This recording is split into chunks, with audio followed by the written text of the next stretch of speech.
Right, here is your video run through of this paper. So, first one, convert circle the fraction as a recurring decimal. Well, I should know what 3/8 is. It's 0.375. 0.9 is 9/10. So it is just between the 8/9 and the 13/16. So I'm going to check. So I'm going to do 8 divided by 9. 9s into 8 don't go, so I'm going to put my decimal place and carry the 8 over. 9s into 80 go 8 times, but that's 72, so there's a remainder of 8. 9s into 80 go 8 times, and again there is a remainder of 8. So I can see, this is going to go on, 8/9 must be my recurring decimal. Okay, circle the range. So we've got two significant figures is 250, and then one significant figure is 300. So the 250 has got to be the key thing. So both my upper and lower bounds still need to be able to round to 250. So that will round, but 255 will round up to 260, so it can't be that one. This one, 245, will round up, but this is less than or equal to 255, so we've still got that problem with 255 in that that will round to 260, so it can't be this one. 250, that one bit's fine, but actually 250 would stay, so the fact that it's not a greater than or equal to is a problem. And 255, again, we're saying we're including that, which would be 260, so therefore I am left with this option here, which actually 250 and greater than 250, yep, but not 255, which works.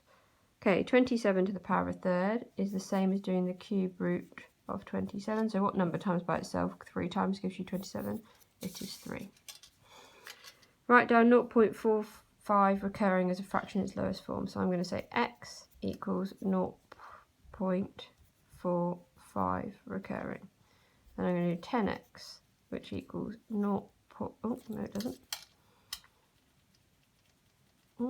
It's going to be 4.5 recurring. Those tails don't match, so I need to do it again. So 100x equals 45.5 recurring. Now the 100 and the 10 tail end, the recurring bit, matches. So I'm going to do 100x minus 10x, which would give me 90x. I'm going to do 45, which is 0.5, which is my 100x. And take away the 10x, which is 4.5 recurring, which leaves me with 41. So what I know is that 90x equals 41. So x will equal 41 over 90. Question 5. 125, sorry, to the negative 2/3. Well, our negative means a reciprocal. So first of all, 125 to the negative 2/3 is equal to 1 over 125 to the power of 2/3. The negative sign is telling me to do the reciprocal, the 1 over. Okay, the 2/3, a fractional power, the denominator tells you which root to take, and the numerator tells you what you do afterwards. So we've got 1 over the cube root, because the denominator was 3, of 125, and then I need to square it. The cube root of 125 is 5, so it's 1 over 5 squared. 5 squared is 25, so it's 1 over 25. The performances of a show are attended by 175 people. People here is key, so we're not going to have any decimals.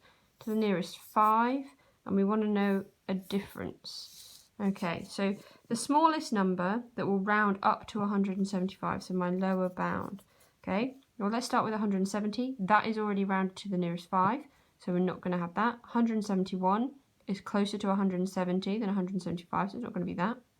172, again, closer to 170, but 173 is close to 175, so we'd round up.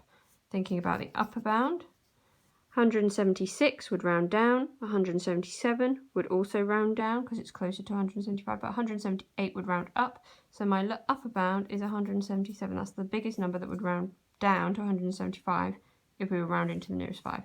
Ask for a difference, so 177, take 173, gives me a difference of 4. A and b are whole numbers greater than 1. Work out two different pairs of values for a and b for which a to the power of b equals 64. Well, we know that 8 squared is 64. 4 cubed is 64, and 2 to the power of 6 is 64. So here they're all integers, they're all whole numbers, they're positive, it says greater than 1, and they all work. So I then just pick a pair. It needs to be, the base has to be the A value, the indice has to be the B value, and I could have picked any of those two pairs. So I could have had 8 and 2, 4 and 3, or 2 and 6, as that. Okay, simplify. So root 15 to the power of 4 is root 15 times root 15 times root 15 times root 15. Root 15 times root 15 is 15. Root 15 times root 15 is 15. So I've got 15 times 15, which is 225. 8b, root 96 divided by root 8. So root 96 divided by root 8. Our laws of roots mean that we can do the numbers under the roots divided. 96, oh, I don't know why I've written 8. 96 divided by 8 is 12, so I end up with the square root of 12. The square root of 12 I could write as the square root of 4 times the square root of 3. We know what the square root of 4 is, it's 2, so it's 2 lots of root 3. And I can check, we've got a root 3, my a is 2, and then I've got the root 3, so it's 2 root 3. Root 18 times root 50, so root 18 times root 50. 18 times 50 is 900, so it's the square root of 900, which I can write as the square root of 9 times the square root of 100. Square root of 9 is 3, square root of 10. Just ignore that. Wrote it in the wrong place. Square root of 9 is 3, square root of 100 is 10. 3 times 10 is 30.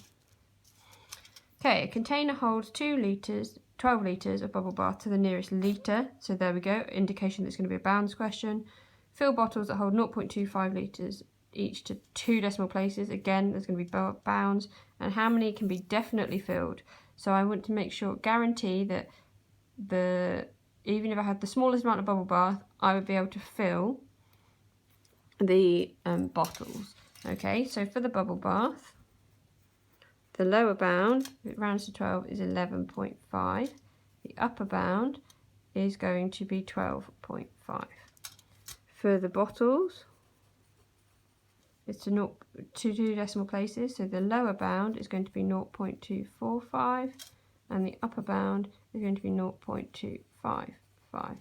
If I want to be sure I can fill, I need the smallest amount of bubble bath divided by the biggest volume of the bottles. So I need to do my lower bound of the bubble bath divided by the upper bound of the bottles. So that's going to be 11.5 divided by 0.255. Okay, I don't like dividing like that, so I'm going to do 11,500. I've times them both by 100 divided by 255, and you get 45 point something.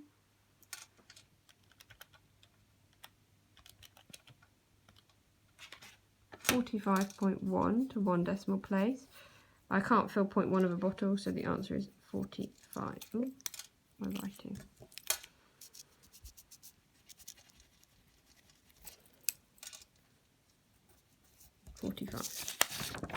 Okay, question 10, about halfway.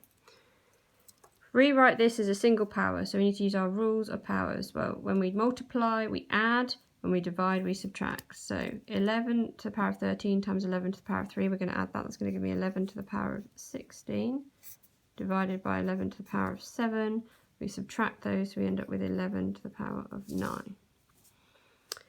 Right, write 4 cubed to the power of 5 as a single power of 2. Well, first of all, let's write this as a power of 4. So when we've got the power of a power, we multiply, so we've got 4 to the power of 15. However, 4 equals 2 squared. So what I need to do is, this is 2 squared, because that's the 4, all to the power of 15. Again, we've got a power of a power. We multiply them, so you get 2 to the power of 30.